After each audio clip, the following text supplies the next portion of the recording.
Hello, everybody, and welcome to AJ's Side Panel. I am your host, AJ, and today we have, oh my goodness, one, two, three, four, five movies to review. So without further ado, let's just get right to it, shall we? The first movie I'm going to review, actually, let me list off the films first. I'll be reviewing Isn't It Romantic, Fighting with My Family, How to Train Your Dragon 3, Greta, and finally, Captain Marvel. That's right.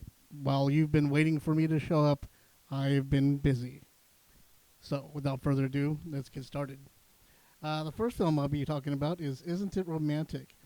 Isn't It Romantic is it's a rom-com by better, uh, for all intents and purposes, even though it tries very hard not to be. It stars um, Rebel Wilson as a disenfranchised, what do you call them? They build architect working in an office building, realizing that she will never have that romantic movie lifestyle, even going so far as to bash it. Um, and lo and behold, she gets into an accident, her head flips, and her entire life becomes a romantic comedy, including attempted musical numbers. The film is also starring Liam Hemsworth, Adam Devine, and Priyanka Chopra. Um, we've all seen the commercials. Rebel Wilson running around being Rebel Wilson. Personally, I'm not a big fan of Rebel Wilson. She's great as a side character, like in all the Pitch Perfect films. I enjoy her that way, but when she's the focus of a movie, you really tend to focus on the things that she's lacking as an actress and comedian. Because of that, I wasn't able to really enjoy this film too much. But to be honest with you, I didn't go into this movie thinking I was going to be laughing my butt off. I went into this movie just for the pure and simple fact that I needed something to do that night. It looked quasi entertaining, and I had seen everything else in the theaters. So when you have been a movie junkie like myself, um, you get stuck watching movies you really don't think you'd enjoy, um, just to occupy the time and to feel the fix of watching a movie. Um, it was okay. Totally predictable. Funny when it needed to be, not so funny when it didn't need to be.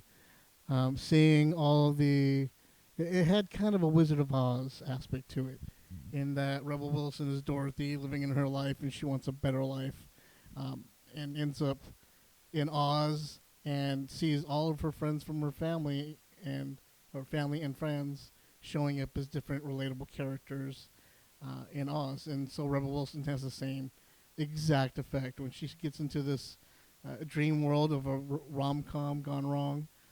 All of the people that she works with and sees in her everyday life suddenly become more uh, typecast characters that you would normally see in a rom com. So it kind of takes a kind of little weird twist on that. Not horrible, but with everything else that's out there right now, not something that I would recommend as a number one choice. Moving on, Fighting with My Family. Fighting with My Family is a film that I've kind of been waiting for because I'm a big wrestling fan and I'm a huge fan of the wrestler Paige. Um, this movie shows what her life is like uh, growing up in a family full of wrestlers, independent wrestlers from the UK, and how that factored into her becoming a WWE superstar. Um, by itself, without it being a film, her life is so amazing and fascinating that you want to watch or become a part of it and follow it and learn her story, because she came up as an 8-year-old kid uh, putting on wrestling shows with her brother and her family, mother and father, getting tossed around the ring, taking her bumps during her training, and it made her become a consummate professional in the ring now. Um, so knowing her backstory going into this movie, I was a little disappointed because while it did show some of the stuff from her past, it also over embellished and became an obvious fantasy story because they changed a lot. They altered a lot of different things. They made characters that were unbelievable, but just needed to be there. And The Rock made sure he was all over the place in this film. He produced it, and he pushed for the film to be made with WWE Studios, and so he was all over it. And they needed him, honestly, to be in the movie because it needed a big name, even though it had Lena Headey playing Paige's mother. Lena Headey, who is from Game of Thrones, we all know her. Cersei, uh, she should have gotten some sort of recognition, name recognition in this film also. But she did a good job stepping back and letting the character of Paige take the spotlight. So in that aspect, she gets my respect even more than she already had. Um, Florence Pugh played Paige, and she did a good job in taking the hits and learning some wrestling moves and doing what she could. And there's no fault of her own that if you actually know the story of Paige, watching it on film is disappointing. The the way they embellished and undersold and just changed her life storyline to make it more profitable for the movie, I thought was a mistake. I thought her real life is interesting enough that it should have been made verbatim um, into a film. And those changes, unfortunately, made me, if I were to rate this movie on a 1 to 5 scale, 2.5, maybe a 3. I mean, I'll watch it because I have loyalty to the character, but I won't watch it because of the story, if that makes sense. Or no, I'll watch it because of my loyalty to the character, but I won't like it because of my loyalty to the person. There, how's that? So there you go, fighting with my family. How to Train Your Dragon: The Hidden World. We're all fans. You ain't gotta lie. We've all been watching this film series. Some of us watch the TV series. Um, How to Train Your Dragon started off as a huge phenomenon based on based on a series of books by Cressida Cavallo. And here we have the this film, which is takes place 1 year after the previous film, where Toothless has become the alpha male of, or the alpha of the Dragon Society, and kind of runs it, and everybody looks up to him. We've all seen the trailers, so I'm not going to bore you with the details of what the film's about. I will say this, though.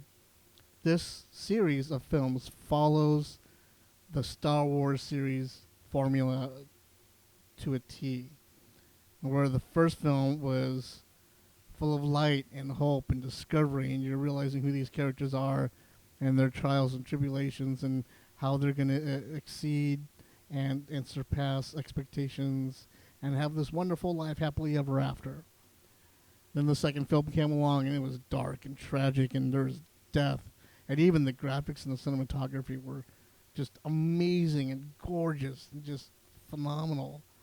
And then here comes the third film, which is all safe and kiddie-like and just there to wrap up the series. And that's what I felt about this. Everybody else I came out of the theater with felt the same way. It wasn't that it was a disappointing. We all enjoyed the movie.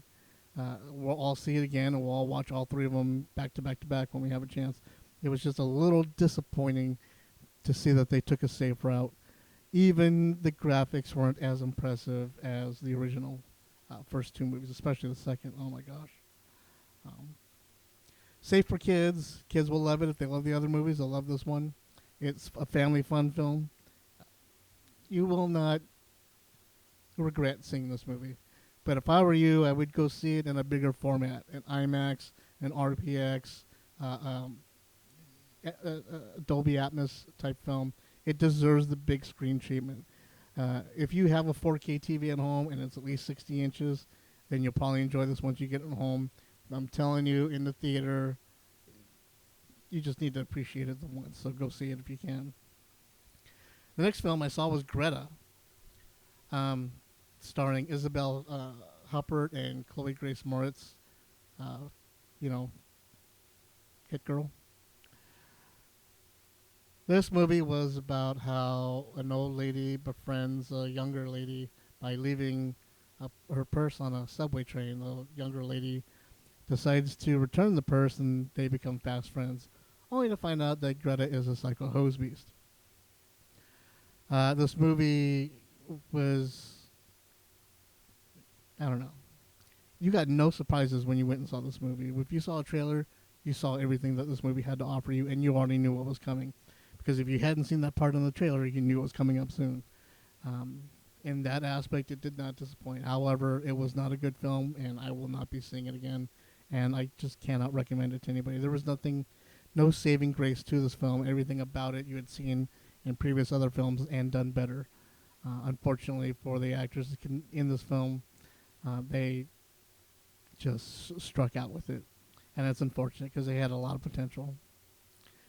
Finally, the movie you've all been probably waiting for me to bash and hate on, Captain Marvel. Yeah, Captain Marvel, the latest entry in the Marvel Cinematic Universe. What did I think about this movie? I thought it was pretty awesome, actually. um, I feel that Marvel uh, had to see Captain Marvel. The comic book character has gone through different iterations of herself at different levels of power, and whatnot. And currently, her power subset has been elevated to godlike, almost unstoppable power. And so that is what they went for in this movie to show that off. I think that the MCU kind of pigeonholed itself with this because they needed their version of a Superman in the MCU universe going into Infinity War. They needed to provide everybody with hope leading into the next film. And in that aspect, they did themselves a good job. The effects were awesome. The acting was great. Brie Larson and Samuel Jackson, their repertoire, going back and forth to each other, uh, was great. It was great to see Samuel Jackson, even though he's an older guy, take on a younger role, especially physicality and stuff. I thought everything about it was really fun. The storyline was fun. Everything was great to see the way it was going through and the way that they pulled it off. Even the cinematic conclusion, it was just, it was nice to see it all. Um, the slight problems I had with it, I mean, Brie Larson was a little stiff in her acting, um, coming off a big Oscar win and almost an Oscar nominated film.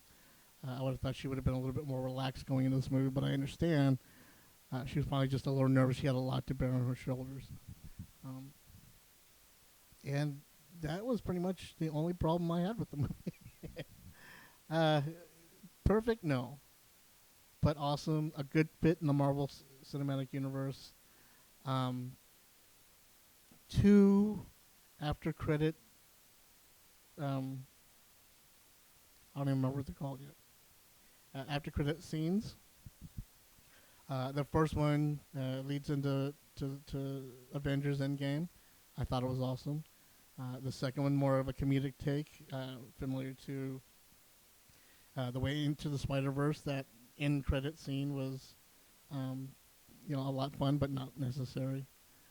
Um, yeah, I have nothing really too bad to say about this movie. I enjoyed it.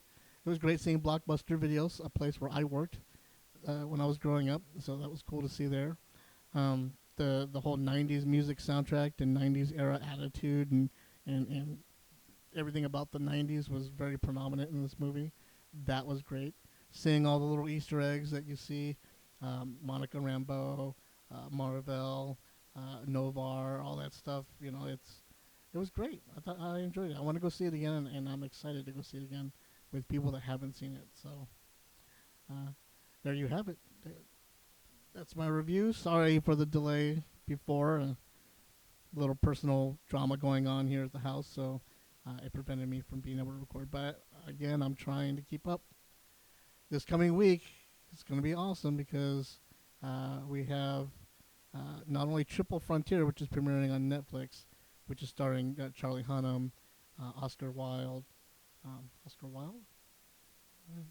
That's his name now. Ben Affleck and all them. That looks to be awesome. But also we have Captive State coming out, and I'm really looking forward to seeing that movie and reviewing it for you. Um, yeah. So with that, I'll go ahead and say goodbye, everybody. Thanks for tuning in. Don't forget to follow us on all the social media networks. I am everywhere. Please try and donate to the coffee account if you can. I could use an iced tea while I'm doing this. If you have any questions, comments, or concerns, please email forbiddenpanel@gmail.com, and I will promptly reply to all those things as soon as I can, as well as read some of them on air. So if you have anything you might want to suggest, any films, you have a difference of opinion, or anything you may have questions about, want to know about the Tesseract and how they had one, shoot me an email and I'll discuss it here on the podcast. So thanks again, everybody, for tuning in, and we'll see you next week.